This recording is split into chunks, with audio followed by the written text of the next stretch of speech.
It is a small sentence, 6 words, but those who heard them understood immediately what they meant. On June 16, 2026, Pope Leo XIV stood at Castel Gandolfo, the summer residence of popes, set above the Roman hills, and spoke about the men of the Society of St. Pius X. He said he had invited them to stop. He said he was still considering one more appeal. He said he had asked them, "Do not do this.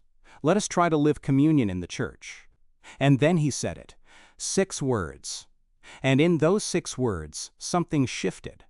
Something that had been building for decades, through councils and controversies and quiet seminaries tucked into the Swiss countryside, finally arrived at the edge of a cliff. If you are watching this, you know that edge. You have felt it. You have sat in your pew or knelt at your bedside and wondered how it came to this. How the church that gave the world its saints, its cathedrals, its unbroken chain of truth from the apostles forward, how that church arrived at a moment where a pope must stand before cameras and say, in effect, "We cannot stop what is coming." Take a moment, if you haven't already, to subscribe to this channel and drop a comment below telling us where in the world you are watching from. It matters more than you know to hear your voices. Now let us go back. Because to understand what those 6 words mean, you must understand what came before them.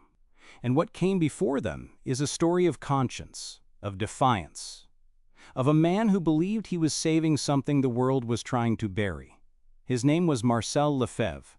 He was born in 1905 in northern France, into a family so Catholic that his father would one day die in a Nazi prison camp rather than betray his faith.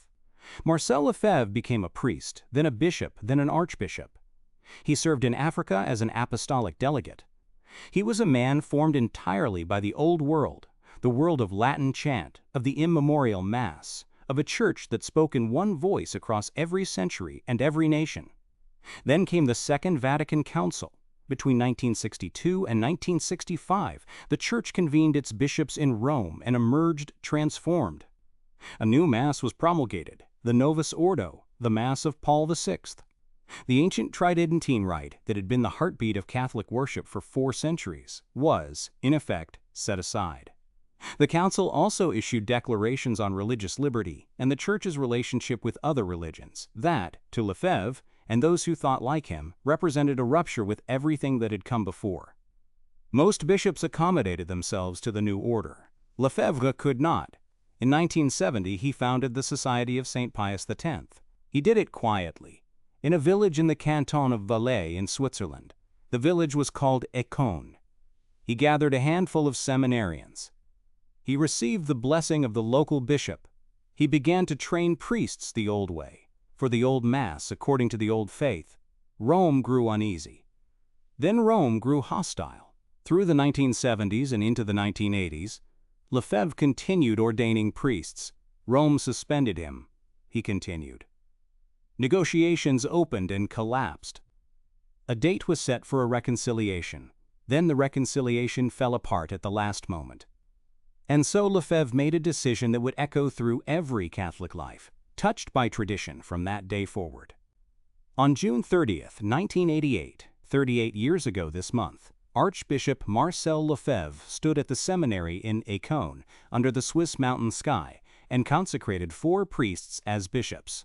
They were Bernard Fellet, Bernard Tissier de Mailleret, Richard Williamson, Alfonso de Galarreta. He had no papal mandate, he knew it. Pope John Paul II had explicitly forbidden him to proceed. Lefebvre proceeded anyway.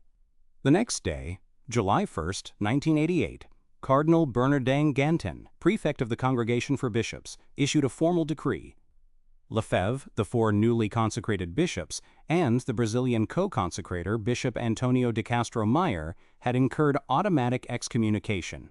Pope John Paul II issued an apostolic letter called Ecclesia Dei. He called the consecration a schismatic act. He said it with sorrow. He said it with finality. Lefebvre died 3 years later, in 1991, still outside full communion with Rome. He died believing he had done what necessity required. He believed the Church was in crisis, that the ordinary channels had failed, that the only way to preserve the priesthood and the Mass for future generations was to act without permission and accept the consequences. Whether you agree with him or not, you must understand this. He was not a man of spite. He was a man of grief. He saw something he loved being dismantled, and he could not stand by. Now here is what the decades since 1988 look like from the inside of that story. The 4 bishops Lefebvre consecrated went on to lead the society. The SSPX continued to ordain priests without full canonical standing. They ran seminaries, chapels, schools. Hundreds of thousands of faithful attended their masses around the world. In 2009, Pope Benedict XVI, in a gesture of extraordinary pastoral generosity, lifted the excommunications of the 4 surviving bishops. He created a pontifical commission, Ecclesia Dei, to work toward full communion. But full communion never came.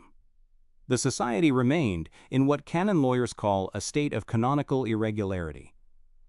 Their priests were ordained validly, but illicitly. Their masses were licit for the faithful, but the priests lacked a formal mandate from the Church. It was a strange limbo.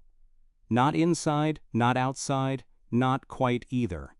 And then came February 2nd, 2026. On that day, the current Superior General of the Society of St. Pius X, Father David Pagliarani, made an announcement. The Society would consecrate new bishops on July 1st, 2026, the same date, almost to the year, as Lefebvre's original act, the same seminary at Ancône. The same reasoning, a state of necessity, the same appeal to conscience over canon law. Pagliarani had tried, he said, to appeal to Rome. He had sent letters. He had requested meetings. He had presented what he called the minimum conditions for remaining in communion. On May 14th, the Feast of the Ascension, he submitted a formal declaration of faith to Pope Leo XIV, a document laying out the theological positions the Society holds, positions it considers non-negotiable. Rome heard all of it, and Rome said no. On May 13th, 2026, one day before that declaration of faith, Cardinal Victor Manuel Fernandez, the prefect of the Dicastery for the Doctrine of the Faith, issued a formal warning. The planned episcopal consecrations lacked the requisite papal mandate. Proceeding would constitute a schismatic act. Those who participated would incur automatic excommunication under canon law. The Vatican did not mince its language. A schismatic act. Automatic excommunication. The same words used in 1988. The same machinery of canon law, waiting to engage. And still the Society said it would proceed. This is the world into which Pope Leo XIV spoke on the afternoon of June 16, 2026, from the quiet heights of Castel Gandolfo. Leo XIV, born Robert Francis Pravo, an American and Augustinian friar, elected on May 8, 2025, the first pope from the United States in the 2,000-year history of the Church, is a man who has tried, since his election, to project something the papacy has sometimes struggled to project in recent years: measured calm. He is not a pope who shouts. He is not a pope who performs anger. Those who know him describe a man who listens carefully, who chooses his words with precision, who understands that the office he holds carries a weight that no individual personality can fully bear. When he spoke of the SSPX on June 16th, the setting was significant. Castel Gandolfo is not the Vatican. It is the place where popes go to think, to breathe, to step back from the machinery of the Curia. That Leo chose this moment, this place, to address the coming rupture suggests the statement was not improvised. It was considered. He said he had invited them. He said he was still weighing another appeal. He said he wanted to speak to them directly. Do not do this. Those 4 words, it is their choice, carry a theology inside them. The Church does not believe in forcing conscience. It believes in persuasion, in invitation, in the offering of truth and the freedom to refuse it. When Leo XIV said those words, he was not washing his hands of the matter. He was acknowledging something far more solemn, that he had extended every hand he could extend, and that the men of the Society were free, as all human beings are free, to walk away from what he was offering. He also said something else that day that deserves attention. He said, certainly, division among Christians is always a painful matter. Read those words carefully. He did not say they were heretics. He did not say they were enemies. He said they refuse. Present tense. There is still, in that word, a door that Rome believes is still open, even if those inside the society have turned their backs to it. But 13 days remain before July 1st, and the men of the Society of St. Pius X show no sign of turning around. Consider what this means for the faithful, for the man or woman watching this late at night, who perhaps attends a traditional Latin Mass, who loves the old prayers, who feels in their bones that something was lost in the reforms of the 1960s. What do you do with this moment? The question is not a small one. There are hundreds of thousands of Catholics whose entire spiritual life has been built around the Society's chapels. There are families who were married there, whose children were baptized there, who have buried their dead after a requiem mass offered in the old rite by an SSPX priest. For those people, July 1st is not a canonical abstraction. It is a wound. And there are others, perhaps some of you, who attend diocesan parishes, who love the traditional Mass through other channels, who watch this crisis from a distance with a feeling that is hard to name. Not quite grief, not quite fear. Something older, the feeling that the Church is always, in every generation, fighting for its own soul. That feeling is not wrong. The Church has faced ruptures before. The Great Schism of 1054, the Protestant Reformation of the 16th century, the Old Catholic movement after the First Vatican Council. In each case, the wound was real. In each case, the Church continued. In each case, God's promise held. What is different about 2026 is this. Unlike 1988, the men who would be excommunicated on July 1st are not acting out of nowhere. They are not strangers to Rome. They are the inheritors of a 40-year relationship marked by genuine dialogue, genuine gestures of reconciliation from both sides, and genuine failure to bridge a distance that, in the end, turned out to be doctrinal, not merely disciplinary. Father Pagliarani and his society do not simply want the old Mass. They want the Church to acknowledge, formally and explicitly, that certain teachings of the Second Vatican Council were in error. On religious liberty, on the Church's relationship to other faiths, on elements of ecclesiology that the Council reshaped, Rome cannot give them that acknowledgement. Not because Rome is afraid of the conversation, but because to give it would be to say that an ecumenical council of the Church, a council of the universal episcopate, gathered under the Pope, taught error. That is a thing the Church does not know how to say about itself without unraveling something much deeper than a document on religious freedom. And so they stand, 13 days apart, on either side of a line that neither side drew lightly. The Pope said it with clarity. Do not do this.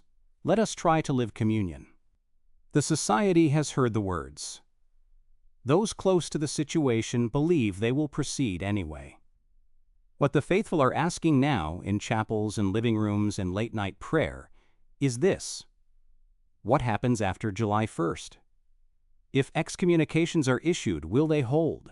Will Rome eventually lift them again, as Benedict lifted the ones from 1988? Will the next generation of this society's priests and bishops find a path back, as so many have hoped and prayed for? Or will this be the moment when the distance becomes permanent? No one knows. Not the canon lawyers, not the cardinals, not the men at Acon. Perhaps not even the Pope himself as he weighed his words in the summer air above the Castelli Romani hills. What we do know is this.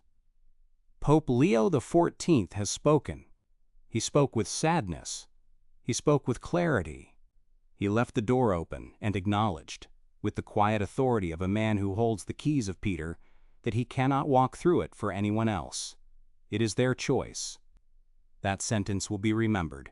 However July 1st unfolds, however the Church navigates what comes after, those words are now part of the record. A pope, in the summer of 2026, extended his hand one more time and named what was at stake with a simplicity that cuts through every canonical argument and theological debate and gets to the heart of what the Church has always believed about freedom, about conscience, about the terrible and sacred weight of choosing. The story of Icone did not begin in 1988. It began in the hearts of men and women who looked at the church they had been given and felt, with absolute sincerity, that something had been taken from them, whether that feeling was right or wrong, whether the Second Vatican Council was a gift or a wound or both. Those arguments will continue long after July 1st comes and goes. But tonight, with less than 2 weeks remaining, the Church waits. The faithful pray. And somewhere in Icone, in the shadow of the Alps that have watched over that seminary since Lefebvre first gathered his students there more than 50 years ago, preparations are quietly underway. The doors are not locked yet. The choice has not yet been made final. But a pope has spoken. And the words he chose were not a command. They were a last invitation. Gentle, specific, and clear. Do not do this. Let us try to live communion in the church. But it is their choice.